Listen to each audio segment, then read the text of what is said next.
Praise the Lord. Hallelujah. கர்த்தர் நல்லவர். உங்கள் எல்லாரையும் பார்க்கறதுல ரொம்ப சந்தோஷம். அருமையான பாஸ்டர் குடும்பத்துக்காக, சபையாருக்காக எப்பொழுதும் போல உங்களுடைய அன்பு நேசம் எங்களோடு தொடர்ந்து பயணிக்கிறதுக்காக நான் ஆண்டவரை துதிக்கிறேன். 3 ஆராதனைகளிலும் கலந்து கொள்கிற முகங்களையும் பார்க்கிறேன். ஒரு ஆராதனைக்கே வர்றது சேலஞ்சாக இருக்கும்போது காலையில் 6:30 மணிலிருந்து மாலை இரவு 9 மணி வரைக்கும் தொடர்ந்தேச்சாக நடக்கிற எல்லா ஆராதனையும் பங்கேற்கிறீர்கள். உங்களுக்கு நன்றி. மாலை ஆராதனைகளுக்கு வந்தவர்களுக்கும் மனமார்ந்த நன்றி. அல்லேலூயா. கொஞ்சம் பக்கத்தில் உட்காந்தா கை கொடுங்கன்னு சொல்லியிருப்பேன். அதனால் பக்கத்தில் அவங்க பார்த்து ஹாய் சொல்லுங்கள், பிரைஸ் தி லார்ட் சொல்லுங்கள். ஆமாம், அது ரொம்ப முக்கியமானது.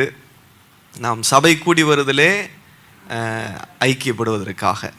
ஆமென். சிலர் சபை கூடுதலை விட்டு விடுகிறது போல அப்படின்னு எபிரேயரில் வாசிக்கிறோம்.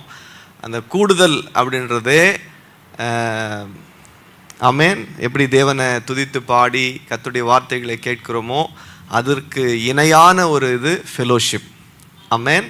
நம்முடைய ஐக்கியம் மிகவும் அத்தியாவசியமானது. எத்தனை பேர் ஆமென் சொல்கிறீங்க? அல்லேலூயா. காலை முதல் ஆராதனையிலே மனம் அப்படின்ற ஒரு தலைப்பின் கீழே பேசப்பட்டது. 2வது ஆராதனையிலே பணம் என்று பேசப்பட்டது. இப்பொழுது குணம் என்று பேச விரும்புகிறோம். எத்தனை பேர் ஆமென்னு சொல்கிறீங்க? கேரக்டரை பற்றி நிறைய கோணங்களில் நம்ம பார்த்துருப்போம் சபையில். இன்றைக்கு மிக நுட்பமான ஒரு காரியத்தை, கொஞ்சம் கடினமாக இருந்தாலும் அதை ரொம்ப எவ்வளவு எளிமையாக சொல்ல முயற்சிக்க முடியுமோ முயற்சிக்க விரும்புகிறேன். அதை புரிந்து கொள்ளும்போது நம்முடைய வாழ்க்கையிலே, நம்மை சார்ந்தவர்களுடைய வாழ்க்கையிலே ஒரு பெரிய விடுதலை உண்டாகும். பலர் மற்றவர்களோட தொடர்பு கொள்ளும்போது, உறவில் ஈடுபடும் போது அவர்கள் நினைக்கிற இணக்கம் அங்கே கிடைப்பதில்லை. என்ன கிடைக்கிறதில்ல? ரொம்ப மூட் அவுட் ஆகிடுறோம். நமக்கு அந்த இணக்கம் வரலையே அப்படின்னா, அந்த மெர்ஜ் ஆக முடியலையே அப்படின்ற மாதிரி ஃபீல் பண்ணுறாங்க. நம்ம சைடில் என்ன பிரச்சனை இருக்குது, அவங்க சைடில் என்ன பிரச்சனை இருக்குதுன்றதை பார்க்க வேண்டிய அவசியம் இருக்கிறது. பாருங்கள், நீங்கள் மொபைலோட கனெக்ட் ஆகிடலாம், ஒரு கம்ப்யூட்டரோட கனெக்ட் ஆகிடலாம், எலக்ட்ரானிக் கூட்ஸ் எல்லாத்தோட நீங்கள் உடனே கனெக்ட் ஆகிடலாம். கனெக்ட் ஆக போராடுறத யாரோட தான்? எந்த டிவைஸோட பிரச்சனை? மனிதன் ஒரு மனிதனோடு கனெக்ட் ஆகிறதுல ரொம்ப பிரச்சனைகள் இருக்குது. அதனால் மிக அடிப்படையான சில விஷயங்களை நாம் பார்க்க விரும்புகிறோம். எத்தனை பேர் ஆமேன்னு சொல்கிறீங்க? சந்தோஷமாக இருக்கிறீங்க. சங்கீதக்காரனாகிய தாவீதை என்னுடைய வாழ்க்கையிலிருந்து பார்க்க விரும்புகிறோம். தாவீதனுடைய எல்லாத்துக்கும் எது மூல காரணமாக இருக்குதுன்னா, தேவனோடு இருக்கிற உறவு மையமாக இருக்கிறது. நான் குறிப்பாக பேசுவது கிறிஸ்துவை அறிந்து திருச்சபையில் அங்கமாக இருக்கிறவர்களுக்கான செய்தி. அது புறவினத்தாருக்கான செய்தி அல்ல, தேவனை நேசிக்கிறவர்களுக்கான ஒரு செய்தி. ஆமென். தாவீது எப்படிப்பட்ட குணமுள்ள மனிதனாக தன்னுடைய ஆழ் மனதில் இருந்தான்? சங்கீதம் 77ஆம் சங்கீதம் 11, 12, 13, 14. சங்கீதம் 77ஆம் சங்கீதம். செயல்களை நினைவு கூறுவேன். நல்லா கவனிங்க, இவர் எப்படிப்பட்டவராக இருக்கிறாரு அப்படின்னா, கர்த்தருடைய செயல்களை நினைவு கூறுவேன். இது பல நேரத்தில் அநேக கிறிஸ்தவர்களுடைய வாழ்க்கையில, ஏன் ஊழியக்காரர்களுடைய வாழ்க்கையில கூட இது ஒரு கேள்விக்குறியான குணமாகத்தான் இருக்கிறது. தாவீதுக்கு எப்படிப்பட்ட ஒரு இருதயம் இருந்தது? நான் கர்த்தருடைய செயல்களை நினைவு கூறுவேன். உம்முடைய பூர்வ காலத்து அதிசயங்களை, உம்முடைய பூர்வ காலத்து, நம்ம எப்படி தெரியுமா, போன வாரம் அதிசயத்தை நினைவு கூறுறதே சவாலாக இருக்குது. போன மாதம் நல்ல விஷயம்லாம் நடந்திருக்கும், அதுக்கு முந்தின மாதம் நல்ல விஷயம் நடந்திருக்கும், போன வருஷம் நல்ல விஷயம் நடந்திருக்கும், ஒரு 5 வருஷத்துக்கு முன்னாடி நல்ல விஷயம் நடந்திருக்கும். எல்லாத்தையும் மறந்துட்டு கர்த்தர் என்ன செஞ்சார் அப்படின்னு ரொம்ப ஈஸியாக பேசிடுவோம். இந்த ஆட்டிடியூட் தான் பல நேரத்தில் கணவன் மனைவி பார்த்து நீ என்ன செஞ்சிட்டப்பா அப்படின்றது. அதே மாதிரி மனைவிக்கான நீங்கள் என்ன பெருசாக செஞ்சிட்டீங்க, அது சாதாரண வார்த்தை இல்லை. அது மாதிரி வார்த்தைகளை பயன்படுத்தவே, எல்லாம் சொல்லுங்கள், பயன்படுத்தவே. சில வார்த்தைகள்லாம் பேன் பண்ணணும் அப்படின்னா இதெல்லாம் ரொம்ப முக்கியமான வார்த்தை. என்ன செஞ்சுட்ட? ஐயோப்பா, பயங்கர வலியான வார்த்தை அது. என்ன செய்யணும் இதுக்கு மேலே? வயசை கொடுத்தாச்சு, வாலிபத்தை கொடுத்தாச்சு, திறமையை கொடுத்தாச்சு, பணத்தை கொடுத்தாச்சு. 40 வயசில், 50 வயசில், 60 வயசில் இந்த கேள்வியை கேட்டாங்கன்னு வைங்களேன். 20ல் கேட்டால் கூட சரி வீரதீரமாக 30 வயசுக்குள்ளே ஏதாவது சாதிச்சு காட்டலாம், இல்லை நம்மளை நிரூபிச்சுக்கா, எல்லாம் என்னென்னலாம் நிரூபிக்க முடியுமோ எல்லாம் நிரூபிச்சாச்சு. இப்போ 50 வயசில் நீ என்ன செஞ்சேன்னா, அப்படிப்பட்ட கேள்விகளை நாம் வாழ்க்கையிலே தவிர்த்து கொள்ள வேண்டும். இப்படிப்பட்ட கேள்விகள் நம்முடைய உறவு இணக்கமாக இருக்க வாய்ப்பே இல்லை. நம்ம ரொம்ப ஈஸியாக பேசிட்டு போயிடுவோம். மீன் எதனால் மாட்டுது? என்னது? மீன் எதனால் மாட்டுது? எதனால் அகப்படுது?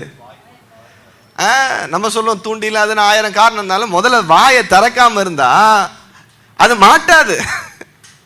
அது வாயை ஆணு திறக்கிறதுனாலே மாட்டிக்குது. அதனால வாயை திறக்கிறதுனாலே நிறைய பேர் மாட்டிக்கிறோம். அதனால கொஞ்சம் வாயை என்ன பண்ணலாம்? ஞானமாக திறக்கலாம். எப்படி திறக்கலாம்? ஆமாம். அதில் இதெல்லாம் ரொம்ப வீட்டில் போய் வேணால் ஒரு வெள்ளை பேப்பர் எடுத்து எதெல்லாம் ரொம்ப சென்சிட்டிவான வேர்ட்ஸு, எதெல்லாம் என்ன பாதிக்குதுன்னு முதல்ல எழுதுனீங்கன்னா அதே மற்றவங்களை பாதிக்கும். அப்போ என்ன செய்தாய்? ஆண்டவரை பார்த்து கேட்கறது, மற்றவங்களை பார்த்து என்ன செய்தா. ஆனால் தாவீது அப்படி கிடையாது.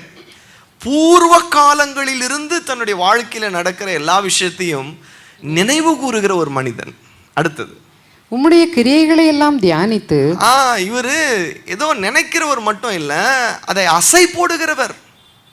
அதை திரும்ப திரும்ப அது எப்படி நடந்துச்சு, எந்த சிச்சுவேஷனில் நடந்துச்சு. நம்ம இதை எதில் அதிகமாக ப்ராக்டிஸ் பண்ணுவோன்னா, ஹர்ட்டிங்ஸை நிறைய ப்ராக்டிஸ் பண்ணுவோம். என்ன இருந்தாலும் இப்படி பேசியிருக்கூடாதுல்ல, இப்படி முகத்தை வச்சுக்கிட்டு இப்படி கையை நீட்டி இப்படி ஒரு வார்த்தையை சொல்லிட்டாங்க அப்படின்றத ஆசை போடுவோம் பாருங்க. பல மாதமாக ஆசை போட்டுட்ருப்போம், பல வருஷமாக ஆசை போட்டுட்ருப்போம். நெகட்டிவை எல்லாம் பார்த்தீங்கன்னா போடுவோம். ஆனால் நன்மைகளை நான் அந்த இடத்துல எவ்வளவு தேவையோடு இருந்தேன், அந்த தேவையில் அப்படியே அவங்க செஞ்ச உதவி. நான் சொல்கிறேன் திரும்ப திரும்ப, அண்ணன் என் வாழ்க்கையில் தொடர்ந்து பல நன்மைகளுக்கு அவர் காரணமாக இருக்கிறாரு. ஆனால் அவர் வாங்கி கொடுத்த 2 பரோட்டா இன்றைக்கும் மறக்க முடியல. ஏன்னா இன்றைக்கும் அந்த நிகழ்ச்சி பசுமையாக இருக்குது. ஹாஸ்பிட்டலுக்கு எங்கள் அம்மாவை கூட்டிகிட்டு போகிறாங்க. முன்னாடி நான் பின்னாடி வரேன், ஒரு ஷார்ட்ஸ் மாதிரி போட்டுட்டு பின்னாடி வரேன். அப்போ அந்த இடத்துல ஒரு ரோட்டு சந்திப்பில் என்னை சந்தித்து அங்கே கூட்டிகிட்டு போகிறார். அது அவர் மறக்கலாம், ஆனால் அந்த நினைவுகள் எப்படி இருக்குது? பசுமையாக இருக்குது. அது எப்படிப்பட்ட பசுமையாக இருக்குதுன்னா, உணர்வு ரீதியாகவே பசுமையாக இருக்குது. ஏதோ ஒரு விஷயம் நடந்த மாதிரியே கிடையாது. நான் பரோட்டா சாப்பிடாம இல்லை, அதுக்கப்புறம் நிறைய பரோட்டா சாப்பிட்டுட்டோம். ஆனால் அந்த நேரத்தில் அந்த சிச்சுவேஷனில் என்ன ஒரு ஃபீல் இருக்குதோ அந்த ஃபீல் எனக்கு இப்போவும் இருக்குது. அந்த ஃபீல் என்னால் அதை என்ஜாய் பண்ண முடியும்.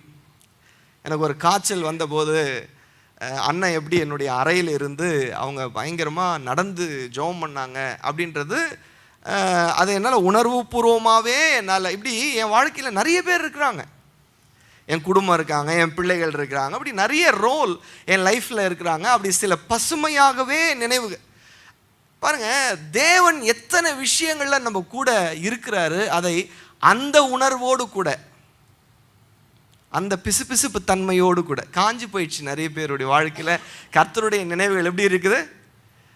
ஆமாம், அது ஒரு காஞ்சி போன அனுபவமாக இருக்குது. அதில் ஒரு பிசுபிசுப்பு தன்மைன்னா இல்லை, அது இருக்கணும். எத்தனை பேர் ஆமேன்னு சொல்கிறீங்க? ஆமாம். இங்கே பாருங்க, அவர் சொல்கிறார், வாசிங்க.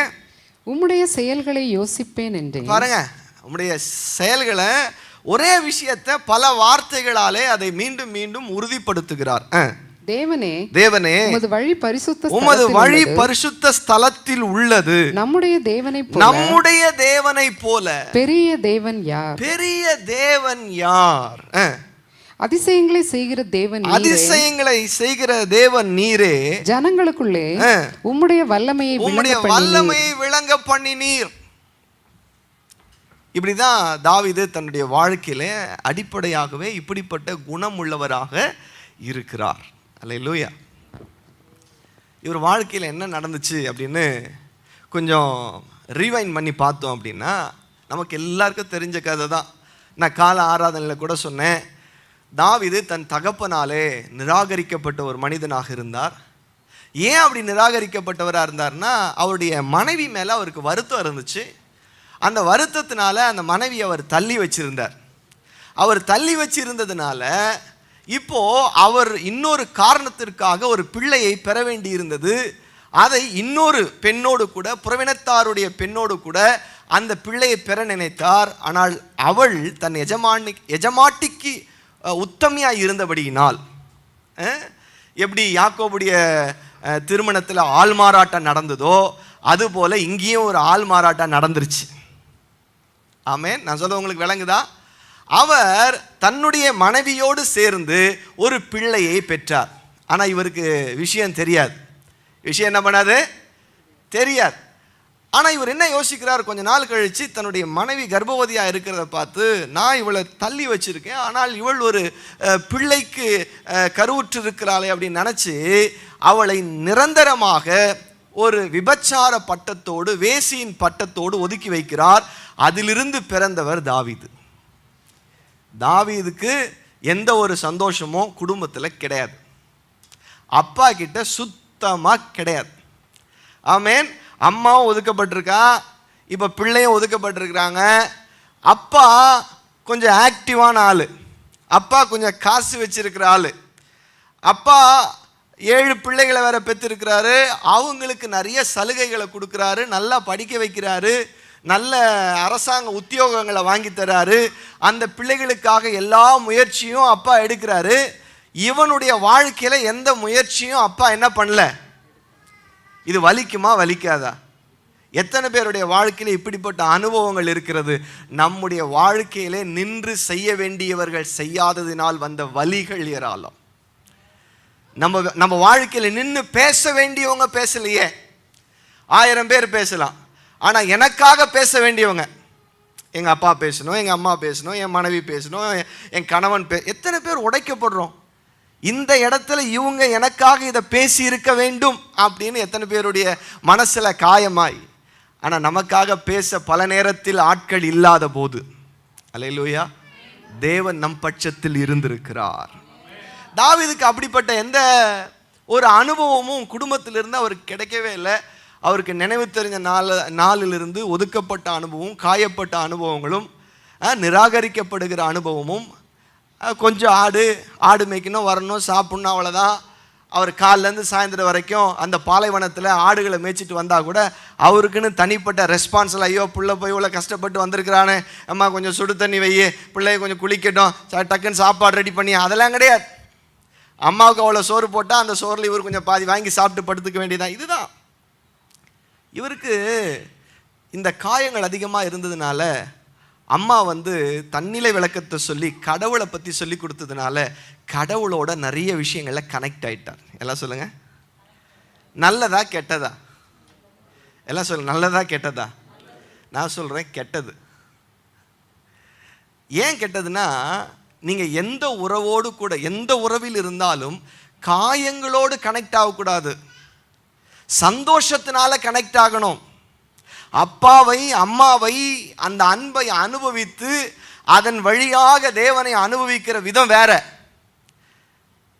நீங்கள் மற்றவங்களால் ஒதுக்கப்பட்ட நிலைமையில் நீங்கள் ஏதோ ஒரு அன்பிலே நீங்கள் பிணைக்கப்படுவீர்கள் என்றால் அந்த அன்பை நீங்கள் உறிந்து கொள்வீர்கள். இப்போது கணவனால் ரிஜெக்ட் பண்ணப்படுறாங்கன்னு வைங்க, அவங்களுக்கு ஒரு 2 குழந்தை இருக்குதுன்னா இந்த தாய் என்ன பண்ணுவாங்கன்னா, அந்த 2 குழந்தைய ஃபுல்லாக என்ன பண்ணுவாங்கன்னா அவங்களோட கனெக்ட் பண்ணி வச்சுக்குவாங்க. ரொம்ப ப்ராக்டிக்கலாக பேசுகிறேன்னு நினைக்கிறேன் நான். இப்படி கனெக்ட் பண்ணும்போது என்ன பண்ணுவாங்கன்னா, அந்த 2 குழந்தைகளோட இவங்க போய் மிங்கிள்டாகி, அதாவது தன் கணவனிடத்திலிருந்து கிடைக்க வேண்டிய விடுதலை, சந்தோஷம் எல்லாத்தையும் இந்த பிள்ளைகள் கிட்டேருந்து உறிந்து கொள்வார்கள். இந்த பிள்ளைகளுக்கு தெரியாது. பெத்த தாய்க்கே சொல்கிறேன் நான், அவங்க அப்படியே உறிஞ்சிக்குவாங்க. கொஞ்ச நாள் கழித்து இந்த பிள்ளைகள் ஒரு வெறுமையை உணர்வார்கள். அம்மா கிட்டேருந்து அன்பு போகாது. இந்த அம்மாவுடைய அன்பு தேவையை, அன்பு தாகத்தை பிள்ளைகள் கிட்டேருந்து இவர்கள் உறிந்து கொள்வார்கள். எத்தனை பேர் நான் சொல்ல உங்களுக்கு புரியுது? பாருங்கள், அன்புனாலே உரிவதல்ல, பகிர்வது.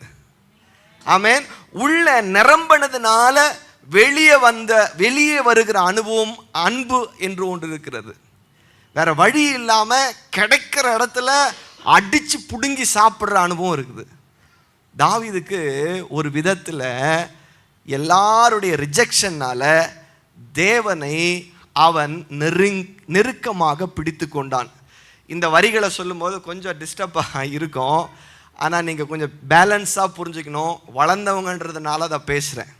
இப்படி பாஸ்டர் சொல்லிட்டாரேன்னு யோசிக்கக்கூடாது. எத்தனையோ பாடல்களை எழுதி எத்தனையோ ஆராதனைகளை செய்த தாவீது ஒரு கட்டத்தில் அவன் தவறி விழுகிறான். ஆமென். பத்செபாள் இடத்திலே அவன் தவறி விழுகிறான். இயேசுவும் தேவனை நேசித்தவராக இருந்தார்.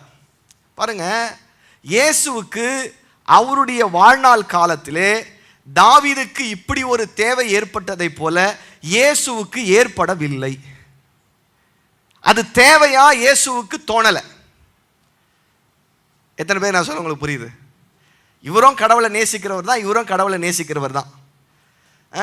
அப்போ அவருக்கு ராஜாங்கம் இருக்குது, வெற்றிகள் இருக்கிறது, தேவனை புகழ்ந்து பாடுகிற அனுபவங்கள் இருக்கிறது.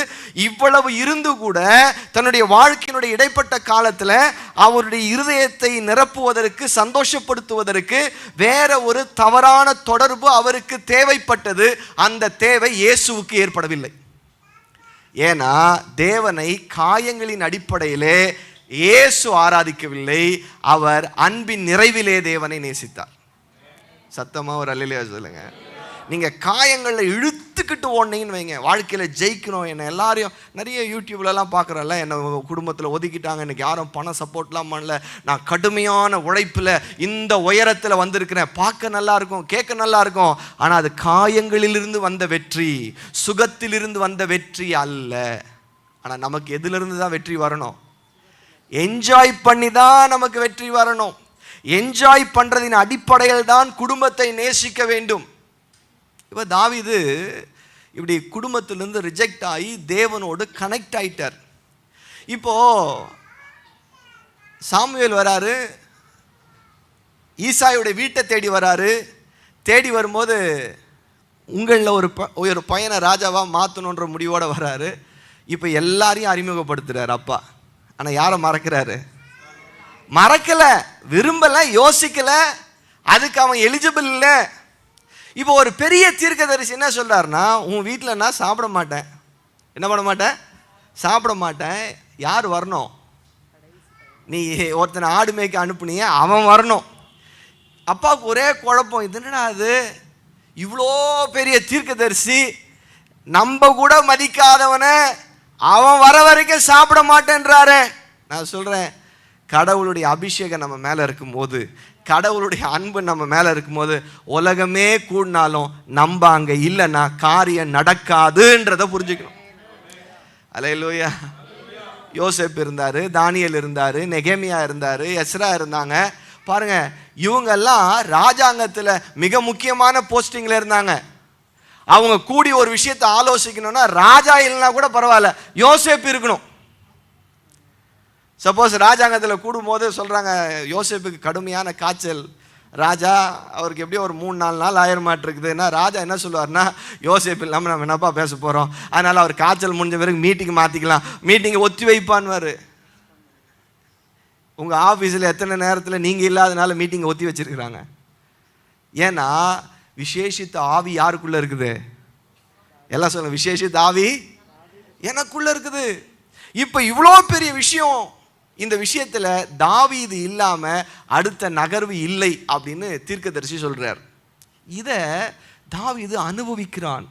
ஆண்டவர் தன்னை உயர்த்தின அந்த காரியம் அவனுடைய இருதயத்தில் ஆழமா இருக்குது. அவர் வந்துடுறாரு, அபிஷேகம் பண்ணிட்டு போயிடுறாரு. திரும்ப அப்பா எங்க அனுப்புனாரு?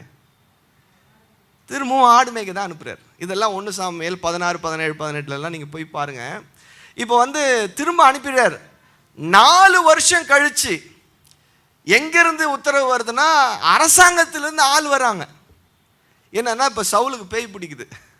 பேய் பிடிக்கும் போது அங்கே கூடி அந்த அரண்மனையில் கூடி பேசுகிறாங்க. பேசும்போது அங்கே ஒரு மனுஷன் சொல்கிறான், அங்கே என்ன ஆலோசனை நடக்குதுன்னா, உங்களுக்கு வர இந்த பிரச்சனைக்கு யாராவது ஒருவன் நல்ல ஒரு மியூசிக் வாசிச்சா நீங்கள் சுகமாவீங்க அப்படின்னு பேசிக்கிட்டே இருக்கும்போது அங்கே ஒருத்தன் சொல்கிறான், எனக்கு நல்லா இசை வாசிக்கிற ஒருத்தனை தெரியும், அவனை உங்களுக்கு நான் சொல்கிறேன். நான் கேட்குறேன், ராஜாங்கத்தில் இசை வாசிக்கிறவன், ஒரு காட்டில் ஆடுகளை மேய்ச்சிட்டு இருக்கிறவனுக்கு ராஜாங்கத்தில் இருக்கிறவனுக்கு எப்படி தெரியும்? பாவம், ஏதோ சந்தர்ப்பத்தில் இந்த பாட்டை போகும்போதோ வரும்போதோ கேட்டிருப்பாருன்னு நினைக்கிறேன். அதனால இவர் ஆசீர்வதிக்கப்பட்டிருக்கிறார். பல நேரத்தில் நம்ம செய்கிற ஊழியங்கள்லாம் யார் பார்க்குறா அப்படின்னு நம்ம நினைப்போம். அது பரலோகம் எல்லாத்தையும் எழுதி தான் வச்சிருக்குது. ஆமென். நாட்கள் வரும்போது எங்கே நீங்கள் பேசப்படுவீர்களோ அங்கே நீங்கள் பேசப்படுவீர்கள். நம்ம நினைக்கிறேன், இந்த ஆட்டை பார்த்து கர்த்தர் என் மேய்ப்பராக இருக்கிறார், நான் தாட்சி அடையேன்னு, இந்த ஆட்டுக்குட்டிகளை பார்த்து நான் பாடிட்டு இருக்கிறேன் நீ நினைக்கலாம். இல்லை, நீ எப்பவும் போல ஆடு மேய்க்கிற, எப்பவும் போல ஆட்டுக்கு தண்ணி காட்டுற. ஆனால் உன்னை பற்றி ராஜாங்கத்தில் பேசிக்கிட்டு சில முடிவுகள் ஆயத்தமாக்கப்பட்டிருக்கிறது. அல்லேலூயா. எல்லாம் அப்படி மனசில் கையை வச்சு சொல்லுங்க, எனக்கான சிறப்பான பங்கு சிறப்பான இடங்களில் இருந்து ஆயத்தமாய் கொண்டிருக்கிறது. எனக்கான பிரம்மாண்டமான அழைப்புகள் வர காத்திருக்கிறது. மனமே சோர்ந்து போகாதே, அல்லேலூயா, தளர்ந்து போகாதே, சோர்ந்து போகாதே. உனக்கான ரிவார்டு அவார்டு வருது. ஆனா நீ பாடணும். என்ன பண்ணணும்? பாடணும். அவன் சொல்றான், அந்த வசனத்தை படிச்சா நல்லா இருக்கும் நினைக்கிறேன். 1 சாமுவேல் 16ஆம் அதிகாரத்தில் வாசிக்கலாமா? 17ஆம் வசனத்திலிருந்து. சவுல் தன் ஊழியக்காரரை பார்த்து, நன்றாய் வாசிக்கத்தக்க ஒருவனை தேடி என்னிடத்தில் கொண்டு வாருங்கள் என்றான். அப்பொழுது அந்த வேலைக்காரரில் ஒருவன் பிரதியுத்தரமாக, இதோ பெத்லகேமியனாகிய ஈசாயின் குமாரன் ஒருவனை கண்டிருக்கிறேன், அவன் வாசிப்பதில் தேறினவன், அவன் பராக்கிரமசாலி, யுத்த வீரன், காரிய சமர்த்தன், சௌந்தரியம் உள்ளவன், கர்த்தர் அவனோட கூட இருக்கிறார் என்றான். அப்பா இப்படிலாம் அட்ரஸ் பண்ணவே இல்லை. அவரை அப்பாவும் பண்ணல, அம்மாவும் பண்ணல, உறவுகள் பண்ணல. ஒரு தெளிவான அட்ரஸை, தெளிவான விளக்கத்தை அரண்மனையில் இருக்கிறவன் கொடுக்கிறான். யோசேப்பு 2 பேருக்கு சிறையில் கனவு சொல்கிறார், கனவுக்கு விளக்கம் சொல்கிறாரு. விளக்கம் சொன்ன உடனே வெளியே வந்துடுறான். வெளியே வந்த உடனே மறந்துடுறான். பல நேரத்தில் மனிதர்கள் நம்மை மறப்பது நல்லது. சரியான நேரத்தில் ஞாபகம் வந்துச்சு. யோசேப்பை கூட்டிகிட்டு வராங்க. யோசேப்பை கூப்பிட்டு வரும்போது ஷேவ் பண்ணி முடியெல்லாம் வெட்டி நினச்சா, ஆஹா இன்றைக்கி நம்மளை தூக்கில் போட்டுருவாங்க. ஏன்னா தூக்கில் போடும்போது ஷேவ் பண்ணியெல்லாம் முடியெல்லாம் வெட்டி தான் தூக்கில் போடுவாங்க. போச்சுரா, இன்னையோட வாழ்க்கை முடிஞ்சதுன்னு யோசேப்பு நினச்சிருப்பான். அன்னைக்கு தான் அவன் வாழ்க்கையில் வேற ஒரு புதிய திருப்பமே ஆரம்பித்தது. அல்லேலூயா, அல்லேலூயா. இங்கே பாருங்க, இங்கே இந்த மனிதனுக்கு அந்த நேரத்தில், சரியான நேரத்தில் ஞாபகங்களை கொண்டு வந்தார் ஆண்டவர். சரியான இடத்துல நாம் அறியாதவர்கள் நமக்காக பேசுவார்கள். எல்லாம் சொல்லுங்க, சரியான நேரத்தில் நாம் அறியாதவர்கள், ஆமென், நம்மை பற்றி விளக்கமாக தெளிவாக, என்ன அழகா சொல்றார் பாருங்க. என்னவா?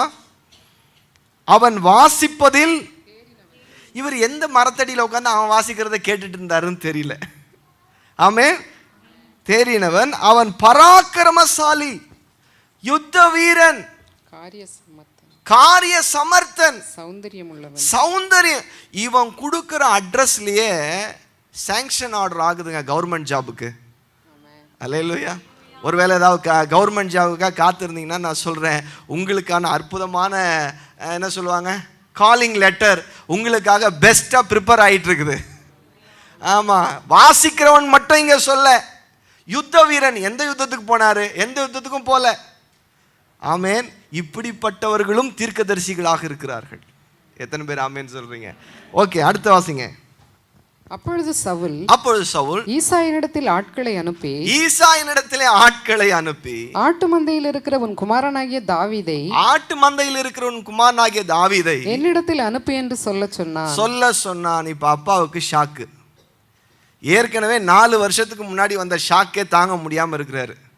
என்ன, தேசமே திரும்பி பார்க்கத்தக்க தீர்க்கதரிசி வராரு. அவர் எவனை நான் மதிக்கலையோ அவனை கூட்டிட்டு அவனோட இருந்துதான் விருந்து சாப்பிட்டு போனாரு. இதுவே என்னால் பொறுக்க முடியலை. அதை திரும்பவும் இவர் அங்கீகரிக்கவும் இல்லை. இவ்வளோ பெரிய தீர்க்கதரிசி நம்மள என்ன, ஐயோ என் பிள்ளைய பண்ணார், என் பிள்ளைய தலையில் தூக்கி வச்சு ஆட்டாருன்னு எல்லாம். இவன் எதிர்பார்க்கிற பிள்ளைக்கு அது கிடைக்கல. இவன் வெறுக்கிற பிள்ளைக்கு அது கிடைச்சது. சரி போயிட்டு போ, கடவுளே அங்கீகரிச்சாலும் பரவாயில்ல, நான் உன்னை அங்கீகரிக்கிற மாதிரி இல்லை, போ திரும்ப ஆடுவேன். 4 வருஷம் ஆடு மேய்க்கிறான் சார். இவனும் யோசிக்கிறான், என்னடா திடீர்னு வந்து ஒரே நாள் தான் இந்த வருஷத்தில் ஒரு முறை என்னது பொங்கல் பண்டிகையில் இந்த மாடெல்லாம் அலங்கரிப்பாங்களே, என்ன பண்டிகை? மாட்டு பொங்கல். அது யோசிக்கும், என்னடா வருஷமே அடித்தான், வருஷமே திட்டினான், என்ன பண்ணான், இன்றைக்கி என்ன பூ வைக்கிறான், குளிப்பாட்டுறான், முன்னாடி படையல் வைக்கிறான், எல்லாமே கொடுக்குறானே அப்படின்னா அடுத்த 364 வச்சு புழக்க போகிறான்னு அர்த்தம்.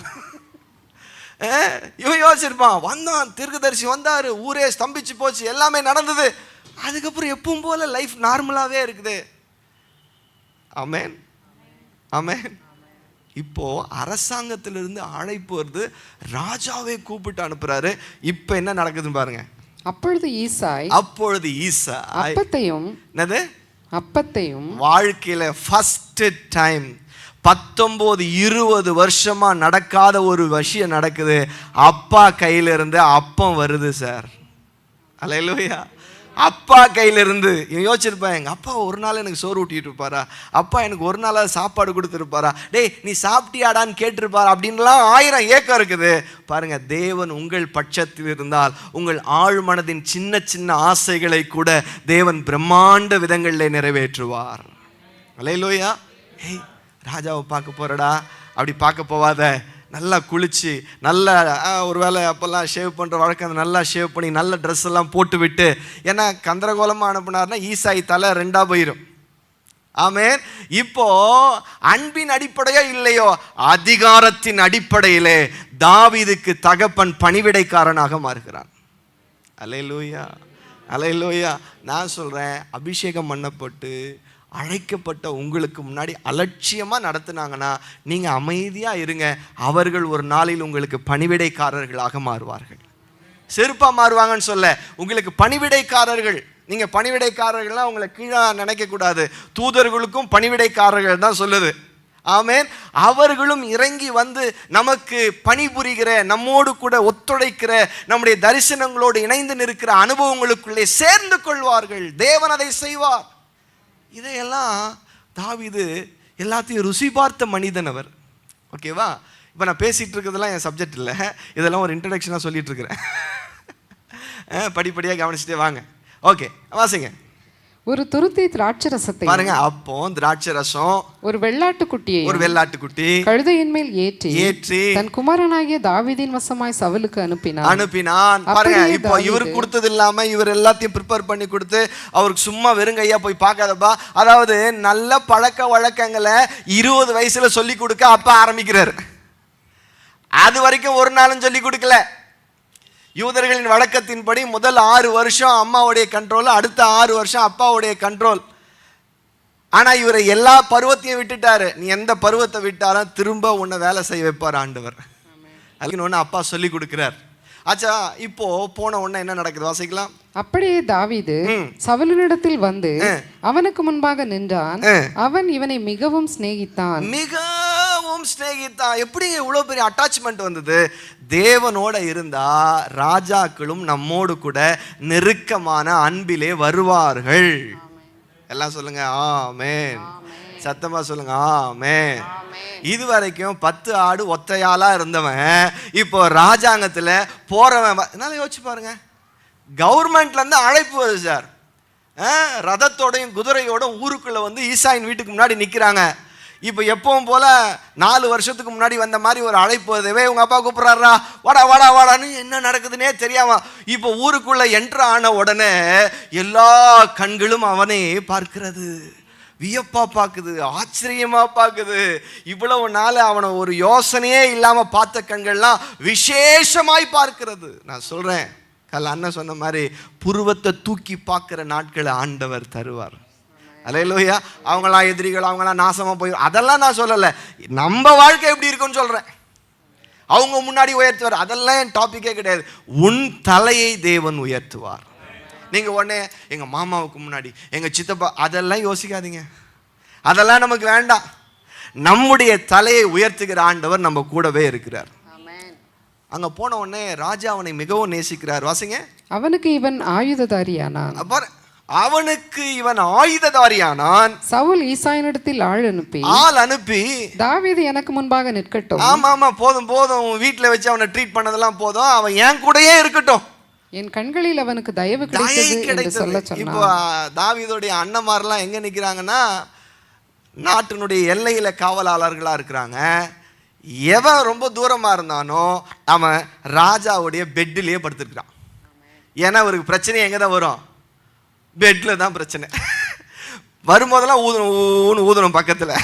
அதனால பக்கத்திலேயே ஒவ்வொரு நாளும் சுகமாக்குகிற மனிதனாக ஆண்டவர் தாவீதின் தலையை உயர்த்தினார். இப்ப நாட்டில் யுத்தம் வருது. அடுத்த சாப்டர் 17ஆம் அதிகாரத்தில் யுத்தம் வருது. யுத்தம் வந்த உடனே இப்ப ராஜா எல்லாரையும் கூட்டிட்டு எங்க போறாரு? யுத்தத்துக்கு போறாரு. 15ஆம் வசனம் வாசிங்க. இல்ல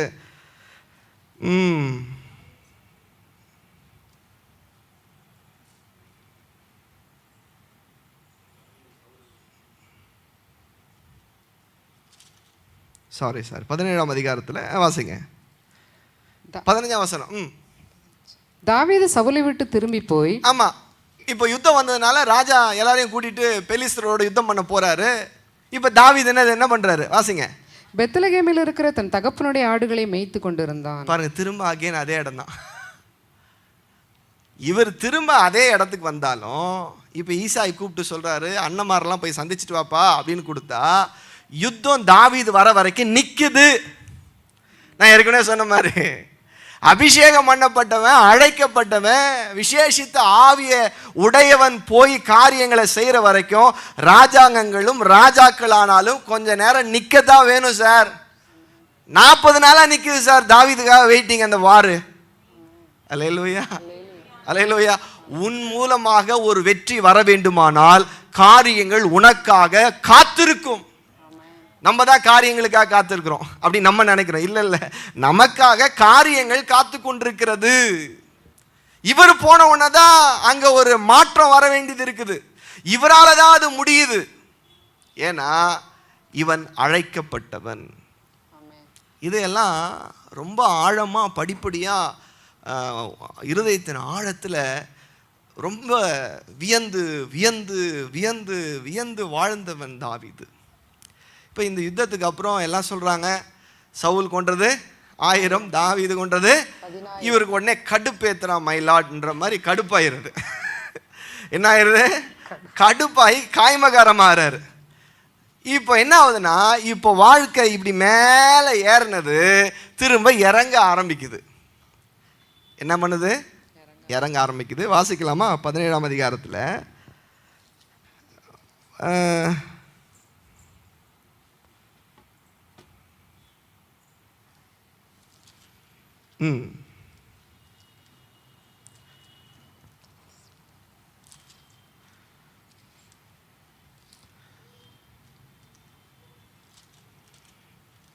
அந்த வசனம் எங்க இருக்கு? சவுல் கொன்றது 1000.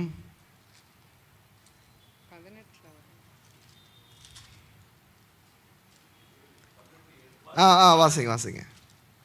அந்த ஸ்திரீகள் ஆடி பாடுகையில் சவுல் கொன்றது 1000, தாவீது கொன்றது 10000 என்று முறை முறையாக பாடினார்கள். சரி, ஓகே. இப்போ 9 படிங்க. அந்நாள் முதற்கொண்டு சவுல் தாவீதை காய்கமாரமாய் பார்த்தான். மறுநாளிலே தேவனால் விடப்பட்ட பொல்லாத ஆவி சவுலின் மேல் இறங்கிற்று. அவன் வீட்டிற்கே தீர்க்க தரிசனம் சொல்லிக் கொண்டிருந்தான். அப்பொழுது தாவீது தினந்தோறும் செய்கிறபடி தன் கையினால் சுரமண்டலத்தை வாசித்துக் கொண்டிருந்தான். சவுலின் கையிலே ஈட்டி இருந்தது.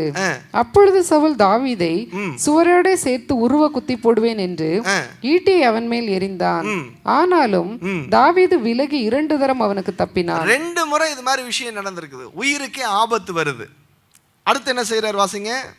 கர்த்தர் தாவீதோட கூட இருக்கிறார் என்றும் தன்னை விட்டு விலகி போனார் என்றும் சவுல் கண்டு தாவீதுக்கு பயந்து அவனை தன்னை விட்டு அப்புறப்படுத்தி அவனை 1000 பேருக்கு அதிபதியாக வைத்தான். பாருங்க, இப்போ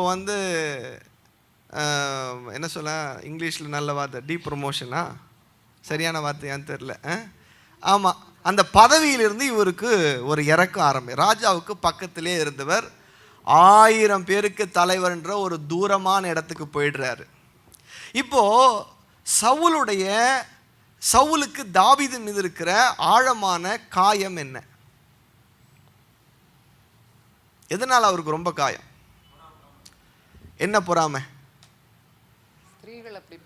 ஸ்திரீகள் அப்படி பாடினது சவுலுக்கு காயம்னு நம்ம பொதுவாகவே நினைக்கிறோம்.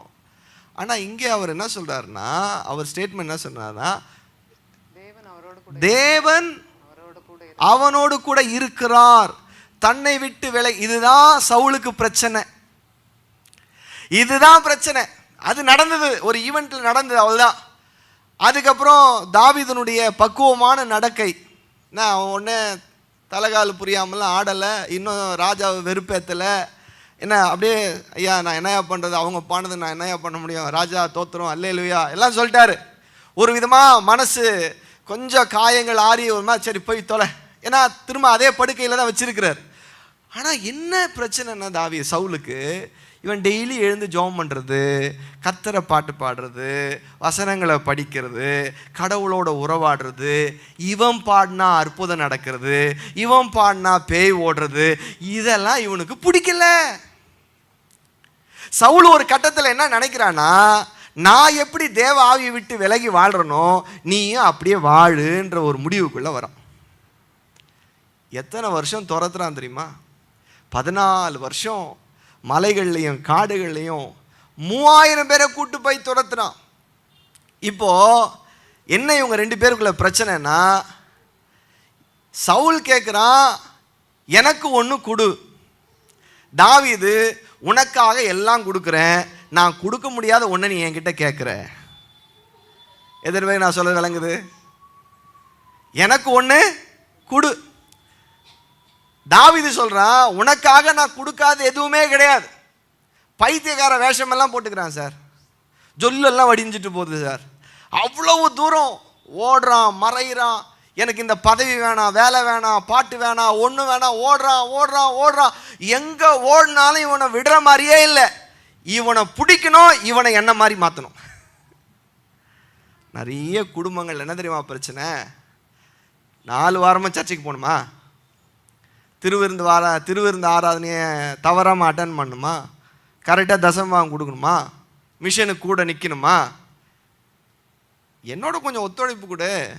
இன்றைக்கி எங்கள் மாமா வீட்டில் கல்யாணம், ஆராதனைக்கு 1 வாரம் போகலன்னா என்ன பாருங்க, கொஞ்சம் கூட ஈரமே இல்லாமல் ஒரு பிள்ளைய கல்யாணம் பண்ணும்போது அவர் ரட்சிக்கப்பட்ட பிள்ளையா ஒரு ஆவிக்குரிய திருச்சபையிலேருந்து கல்யாணம் பண்ணிட்டு வந்து கணவன் எல்லாத்துக்கும் தலையாடுறது, எங்க சர்ச்சைக்கு போகிறீங்களா, ஆமாம் சார் நானும் போகிறேன், இந்த பிள்ளைய நல்ல ஆவிக்குரிய விதத்தில் நல்லா வளர்த்து வச்சுருக்கிறோம், நல்லா பார்த்துக்கிறேன் சார் நல்லா பார்த்துக்கிறேன் சார்னு கல்யாணம் பண்ணிடுறது.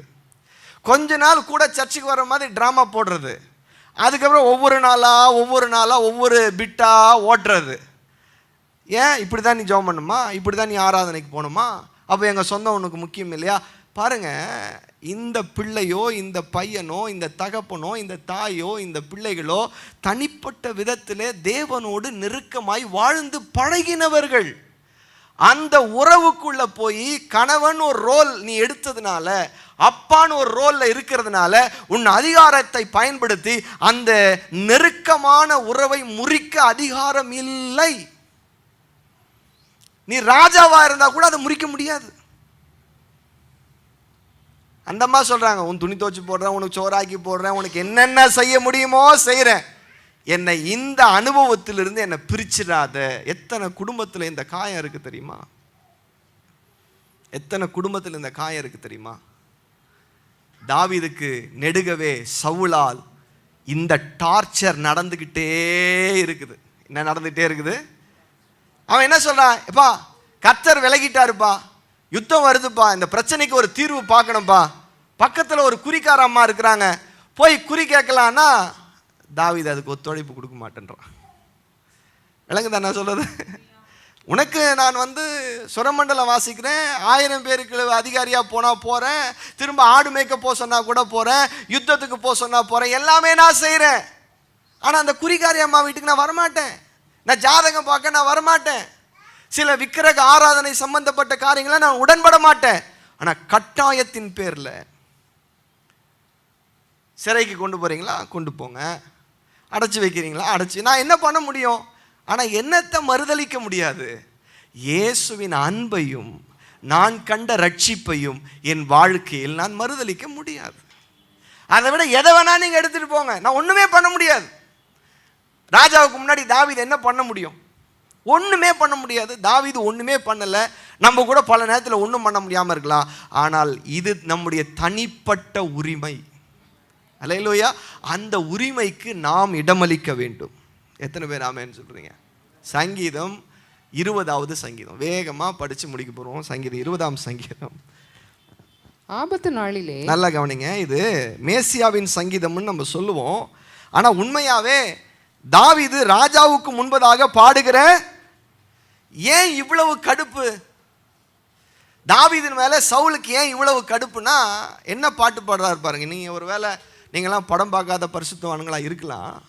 ஆனா ராஜாக்களை துதி பாடுவாங்க. என்ன பண்ணுவாங்க? ராஜாக்களை பயங்கரமா துங்குவை விட்டான் ஐயா,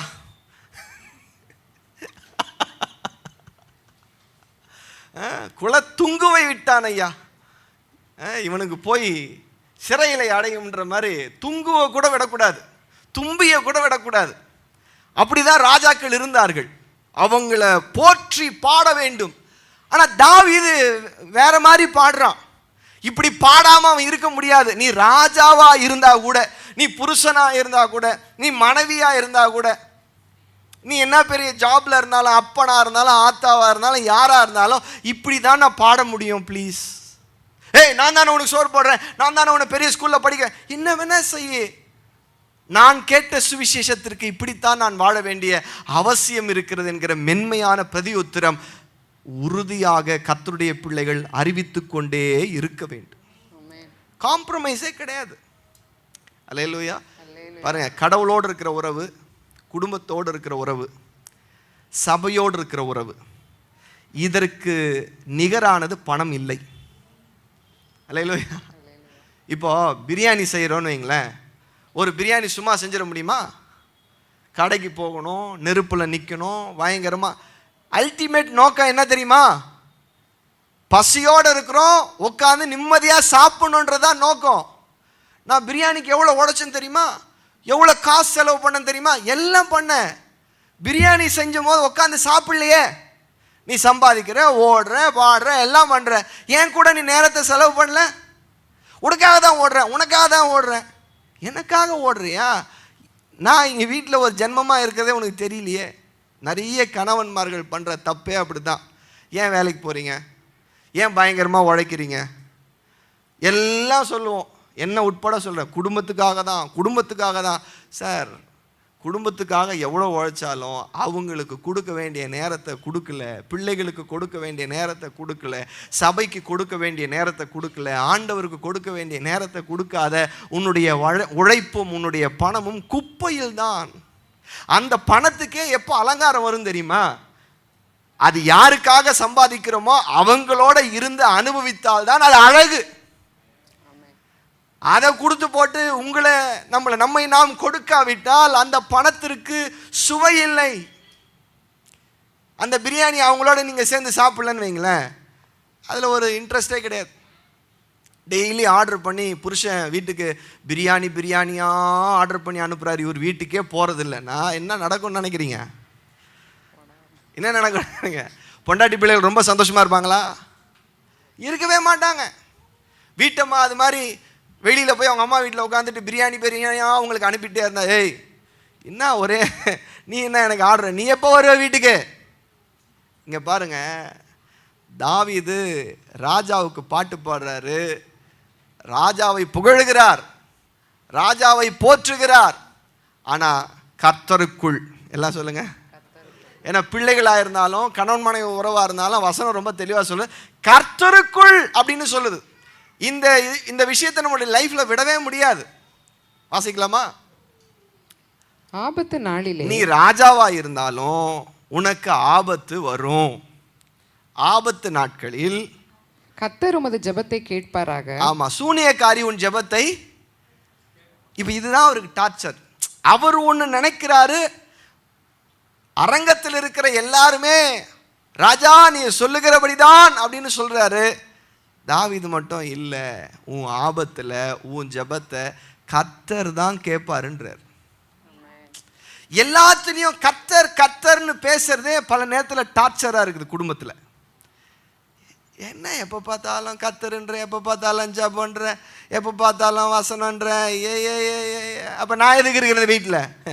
சார், கர்த்தருக்குள்ளே தான் நீயே எனக்கு கிடைச்ச, அதை நீ மறந்துட்ட, நான் எப்படி மறக்க முடியும்? எந்த அக்ரிமெண்ட்டில் நீ நானும் கனெக்ட் ஆகணும்? இந்த சபை இருக்குது, எதன் அடிப்படையில் கனெக்ட் ஆகணும்? கர்த்தர் அடிப்படையில் தான் ஒருத்தர் கனெக்ட் ஆகணும். கர்த்தரையே விட்டுட்டு பல நேரத்தில் தான் பிரச்சனை. கர்த்தரை விட்டுட்டு பாஸ்டர் பயங்கரமாக எனக்கு பல நேரத்தில் வருத்தாது அப்படி இப்படின்னு. நமக்கு நல்ல சாப்பாடு நல்ல எல்லாம் இருக்கும், ஆனால் கடவுளுடைய விஷயங்கள்ல அவங்களுக்கு உடன்பாடும் தொடர்பும் ஐக்கியமும் இருக்காது. அதனால நமக்கு கொஞ்சம் கஷ்டமாக இருக்கும். இதனால அது அவரால் தான் நம்ம எல்லாம் கனெக்ட் ஆகணும். இப்போ அவருக்கே மரியாதை இல்லாத இடத்துல நம்ம போய் எப்படி அங்கே இருக்கிறதுன்னு மனசு ஆழமாக தோணுது. எத்தனை பேருக்கு தோணுது? அவர் யாரை என்ன பண்ணால் நமக்கு என்ன, நமக்கு பிரியாணி கிடைக்குதுன்னு ஓடுறவங்களும் இருப்பாங்க. அப்படி இல்லை, கர்த்தருக்கு முன்னுரிமை இல்லாத இடங்களில் நம்ம சுயநலமாக இருக்கிறது மனசுக்கு எத்தனை பேருக்கு வலிக்குது? மனைவிக்கு வலிச்சதுன்னா அவங்களோட சேர்ந்துக்குங்க, கணவனுக்கு வலிச்சுன்னா கணவனோட சேர்ந்துக்குங்க. நாம் உணர்வற்றவர்களாய் போய்விட. அடுத்து வாசிங்க வேகமா. யாக்கோபின் தேவனுடைய நாமம் உமக்கு உயர்ந்த அடைக்கலமாவதாக. ஆமாமா, நீ திடீர்னு வந்த கடவுள் இல்லப்பா இவரு. நம்ம மூதாதையர்கள்ல இருந்து இவரை தான் பின்பற்றி ஹிஸ்டரிய பேசுறாரு. அவர் தான் உன்னை என்ன பண்ணுவாரு?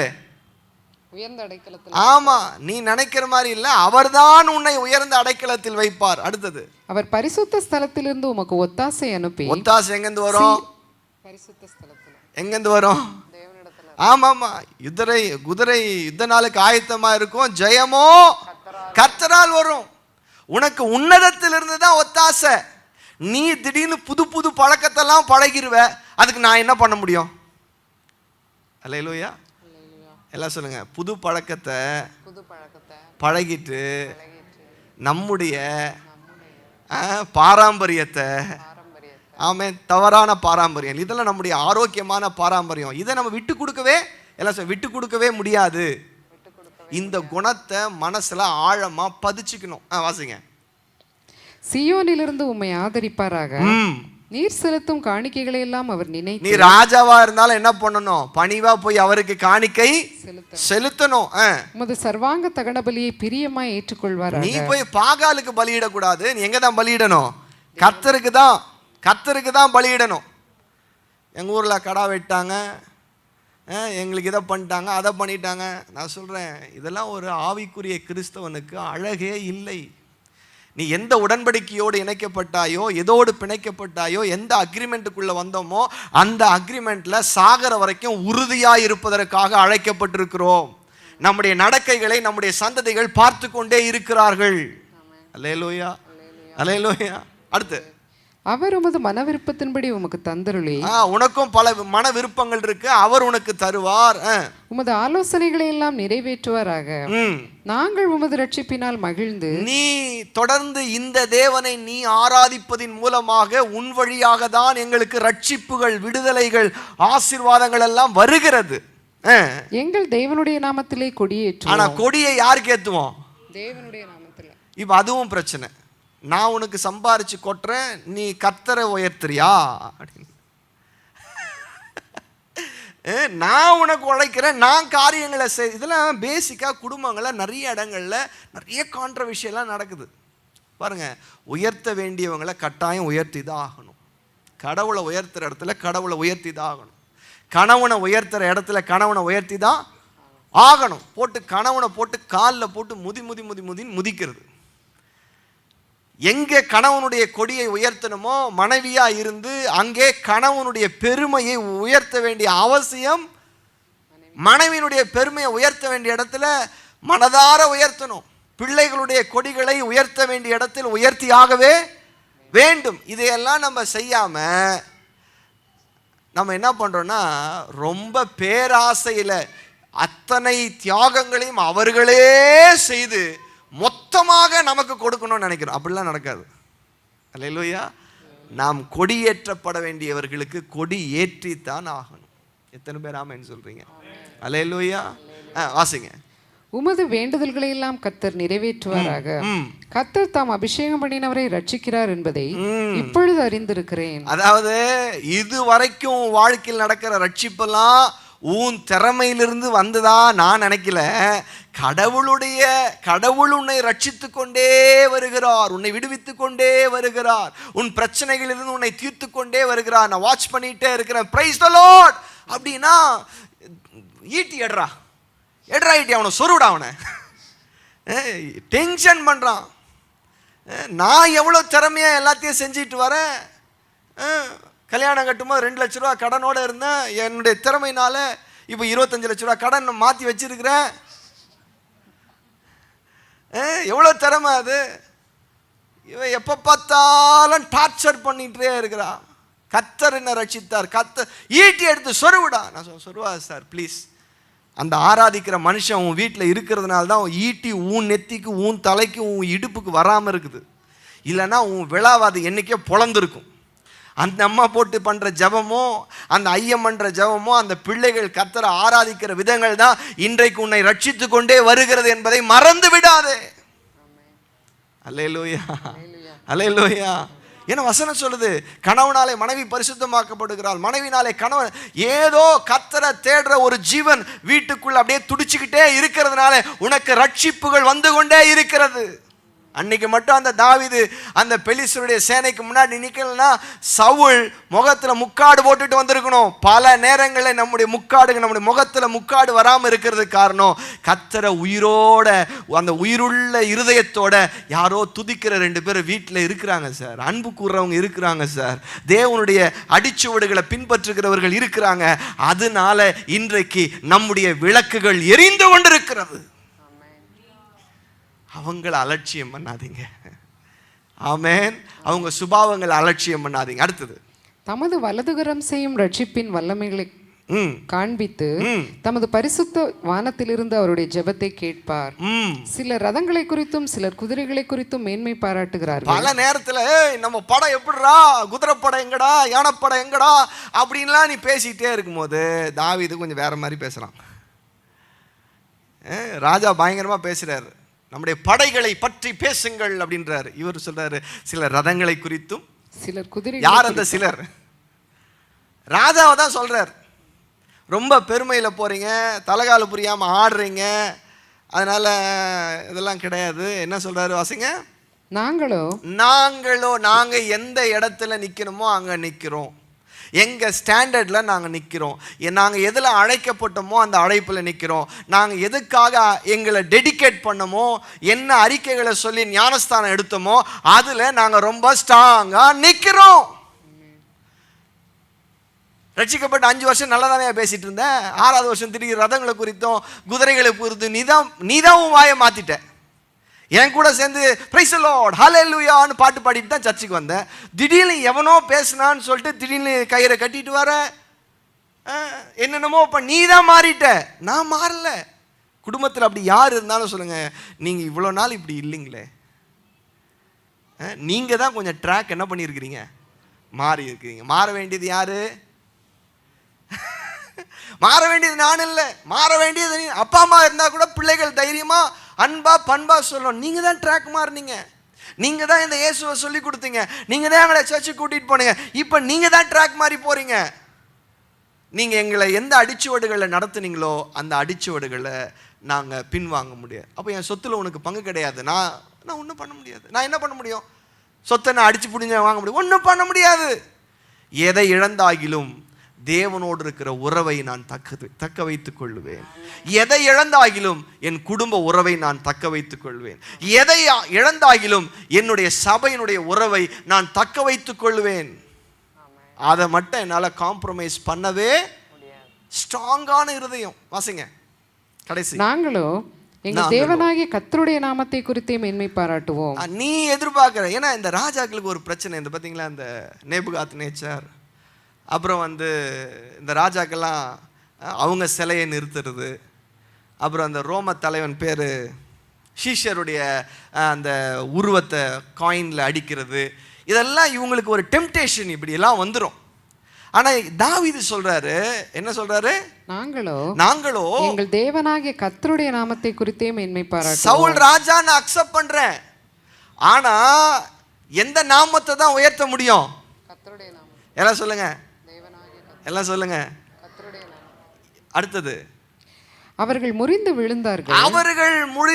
விழுந்தார்கள். நாங்கள் கர்த்தருடைய நாமத்தை பாடினவர்கள், கர்த்தரை துதித்தவர்கள், கர்த்தரோடு இருக்கிறவர்கள் எழுந்து நிமிர்ந்து. தாவீதுடைய வாழ்க்கையில் அப்படியே நடந்தது. சவுலும் அவனுடைய சந்ததியும் முறிந்து விழுந்தார்கள். கர்த்தர் கர்த்தர் கர்த்தர் என்று பாடின தாவீதுடைய சந்ததி எழும்பி நின்றது. நீ கர்த்தரை பாடுறதுனால அவமானப்படுறியா? உன் வேலை ஸ்தலத்திலிருந்து கீழே வரியா? உன் குடும்பத்திலிருந்து தள்ளப்படுறியா? வலிக்குதா? கண்ணீர் வருதா? வேதனைப்படுறியா? கொஞ்சம் சகிச்சுக்கோ. அவர்கள் முறிந்து விழுவார்கள், நீ எழுந்து நிற்பாய். அப்படிதான் நடந்திருக்குது, இப்பவும் அப்படிதான் நடக்கும், இனியும் அப்படிதான் நடக்க போகுது. அல்லேலூயா. முடிஞ்சுதா? அல்லேலூயா. இதனாலதான் யாருக்கு பிரச்சனை? சவுலுக்கு பிரச்சனை. தாவீது கிட்ட இவன் என்ன கேட்குறான்? நான் ஒரே விஷயம், உனக்கு எல்லாம் நான் தரேன், இந்த நாமத்தை மட்டும் நீ பேசாத. என்ன மாதிரி ஆவியிலிருந்து வெளியே வந்து, என்ன மாதிரி பிசாசு பிடிச்சி, என்ன மாதிரி குறிகாரனை தேடிக்கிட்டு, என்ன மாதிரி ஒரு உலக வாழ்க்கையை வாழ்ந்துக்கிட்டு, என்ன மாதிரி ஒரு ஆவி இல்லாத சாதாரணமான நீர்த்து போன ஒரு அனுபவத்துக்குள்ள நீயே வந்துரு. Come on come on come on. அப்படி வந்தா KFC போகலாம், அப்படி வந்தா எங்க வேணா போலாம். உன் KFC வேணாம், உனக்கு எதுவுமே வேணாம் சார், ப்ளீஸ். இந்த உறவிலிருந்து என்னை பிரிக்க நீ முயற்சித்தால் அதுக்காக விட்டுட்டு காடுகளுக்கு ஓட ஆயத்தமாக இருக்கிறேன். ஆமென். அரசாங்கத்தில் வேலை கிடைக்குது, சர்டிஃபிகேட் மாற்றத்தினாலேயே என்ன தெரியுமா யோசிக்கிறாங்க? சர்டிஃபிகேட் மாற்றத்தினாலே நீ இந்த மதத்தை சார்ந்தவன் தானே நீ வந்து வேலை வாங்கின, இப்போ என்ன நீ சர்ச்சுக்கு போறியானா உடனே வீட்டில் கொண்டு வந்து 4 படத்தை மாட்டிடுறானப்பா. அப்படிப்பட்ட வீரபத்திரர்கள்லாம் நம்ம கூட தான் இருக்கிறாங்க. எப்போ எவன் எங்கே மாறுவானே தெரியாது. மேலே வெள்ளை சட்டை, வெள்ளை பேண்ட்டு, மீசை எடுத்து, தாடி எடுத்து, நான் ரட்சிக்கப்பட்ட அனுபவத்திலிருந்து பரிசுத்தமாக இருக்கிறேன், என் மனைவியோடு கூட நான் சந்தோஷமாகவே இருப்பதில்லை, அவ்வளவு பரிசுத்தமாக இருக்கிறேன் அப்படின்னு கூட சொல்கிறேன். அது யாரும் அவனுக்கு பரிசுத்தம்னு சொன்னது? விளங்குறவங்களுக்கு விளங்கும். அவ்வளோ பெரிய பரிசுத்தவான்கள்லாம் இருக்கிறாங்க. ஆனால் பல நேரத்தில் அவங்க ட்ராக்கை மாறிடுவாங்க. அன்பா சொல்கிறேன், அடிப்படையாக தேவனோடும் குடும்பத்தோடும் சபையோடும் இருக்கிற உறவை தாண்டி பதவியோ பணமோ அல்லது அந்தஸ்துகளோ மரியாதைகளோ பாராட்டுகளோ முக்கியமானது அல்ல. 2வது சர்வீஸில் பணத்தை பற்றி ரொம்ப ஸ்ட்ராங்காக பேசினேன். பணத்தை ரொம்ப நேசிக்கிறோம், பணத்தை விரும்புகிறோம், பணம் நமக்கு நிறைய வேணும். எதுக்காக? உறவுக்காக. அல்லேலூயா. வரவுக்காக உறவை இழந்து விடாதே. சொல்லுங்க, சத்தமாக சொல்லுங்க. வரவுக்காக நிறைய நேரத்தில் அது நடக்குது. இந்த மாலை வேளையில் கர்த்தருடைய சபைக்கு அன்பாக சொல்லுகிறேன், ராஜாவாக இருந்தாலும் சரி நாம் இப்படித்தான் பேச வேண்டும். அல்லேலூயா. நம்முடைய அழைப்பிலே, நாம் செய்த உடன்படிக்கையிலே உறுதி உள்ளவர்களாக நம்முடைய கடைசி மூச்சு வரைக்கும் இதே நிலைப்பாட்டில் இருக்கவே அழைக்கப்பட்டிருக்கிறோம். நம்முடைய பிரதியுத்தரங்கள் மென்மையாக இருக்க வேண்டும், ஆனால் ஆழமாக இருக்கணும். டேய், சூளையை 7 மடங்கு சூடாக்குடா, நான் ஒன்றும் பண்ண முடியாது. நான் விடுவிக்கப்படுவேன்லாம் எனக்கு தெரியாது, நான் என்ன பண்ண முடியும்? ஆனால் இதை என்கிட்ட என்ன பண்ணாத, என்கிட்டந்து எதிர்பார்க்காத. அல்லேலூயா. இன்னும் கூட கொஞ்சம் டீப்பாக பேசலாம், நல்லா இருக்காது. பிள்ளைகள்லாம் இருக்கிறாங்க. எதை வேணா தருவேன், இதை நான் தர மாட்டேன், ஏன்னா தர முடியாத இடத்துல நான் இருக்கிறேன். அதனால உன்னை நான் நேசிக்கலன்னு அர்த்தம் இல்லை, நான் ரொம்ப ஆழமாக நேசிக்கிறேன். ஆனால் நீ எக்ஸ்ட்ரீமாக என்கிட்ட ரொம்ப எதிர்பார்க்குற, அதை என்னால் தர முடியாது, அது நான் டெடிகேட் பண்ணது. God bless you. கர்த்தர் நம்மை ஆசீர்வதிப்பாராக. ஜெபம் பண்ணலாமா? கண்களை மூடி. தகப்பனே, உம்மை நன்றியோடு துதிக்கிறோம். எல்லாம் கர்த்தரை ஸ்தோத்திரம் பண்ணலாமா? ஹல்லேலூயா. தேவனுடைய அதிசயங்களை, தேவன் நடத்தி வந்த விதங்களை ஆழமாக உணர்ந்த ஒரு மனிதன், ஆழமாக தியானிக்கிற ஒரு மனிதன், ஆழமாக யோசிக்கிற ஒரு மனிதன் எந்த சூழ்நிலையிலும் எந்த மனிதர்களுக்கு முன்பதாகவும் அவன் ஒரே நிலைப்பாட்டில் இருப்பான். ஹல்லேலூயா, ஹல்லேலூயா. இடையில் வருகிற காரியங்களுக்காக தன்னுடைய அழைப்பை அவன் இழக்க மாட்டான். உறவுகளை கொச்சப்படுத்த வேண்டாம். ஆண்டவர் மேல இருக்கிற உறவு, குடும்பங்களோடு இருக்கிற உறவு, சபையோடு இருக்கிற உறவை உலக காரியங்களுக்காக, பணங்களுக்காக அதை கொச்சைப்படுத்தாமல் அதை மேன்மைப்படுத்துவோம். ஹல்லேலூயா. அதற்காக எந்த இழப்பையும் சந்திப்போம், அதற்காக எந்த அவமானங்களையும் சந்திப்போம், அதற்காக எவ்வளவு தியாகம் வேண்டுமென்றாலும் செய்வோம். சபையை ஆசீர்வதியும். இயேசுவின் நாமத்தில் ஜெபிக்கிறோம் பிதாவே.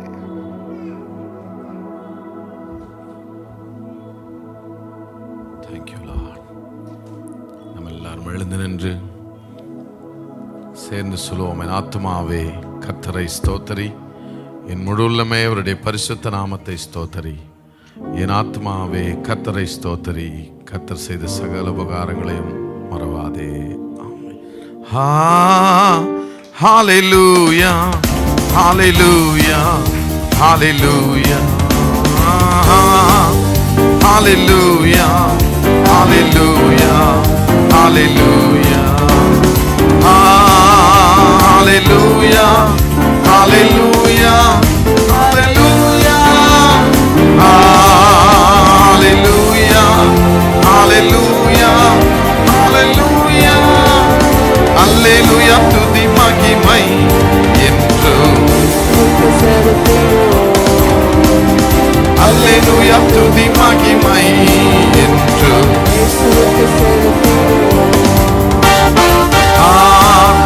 hallelujah, hallelujah, hallelujah, hallelujah, hallelujah, hallelujah, hallelujah, hallelujah,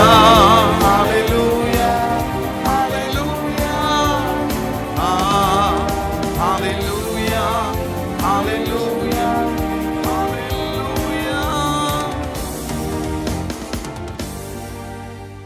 நம்முடைய கர்த்தராகிய இயேசு கிறிஸ்துவின் கிருபை, பிதாவாகிய தேவனுடைய அன்பு, பரிசுத்த ஆவியானவருடைய அன்யோன்யம், ஐக்கியம், பாதுகாப்பு, பராமரிப்பு, வழிநடத்துதல் இன்றைக்கும் என்றென்றைக்கும் நம் அனைவரோடும் இருப்பதாக. கர்த்தர் உன்னை ஆசீர்வதித்து உன்னை காக்க கடவர். கர்த்தர் தம்முடைய திருமுகத்தை மேல் பிரகாசிக்க பண்ணி உன்மேல் கிருபையாயிருக்க கடவர். கர்த்தர் தமது முகத்தை உன்மேல் பிரகாசிக்க பண்ணி உனக்கு சமாதானம் கட்டளையிட கடவர். ஆமென். God bless you. Have a blessed week. செவ்வாய்க்கிழமை காலையில் 5:30 மணிக்கு கம்யூனியன் சர்வீஸ் இருக்குது. Just be there. வந்து விடுங்கள். கர்த்தர் ஆசீர்வதிப்பாராக.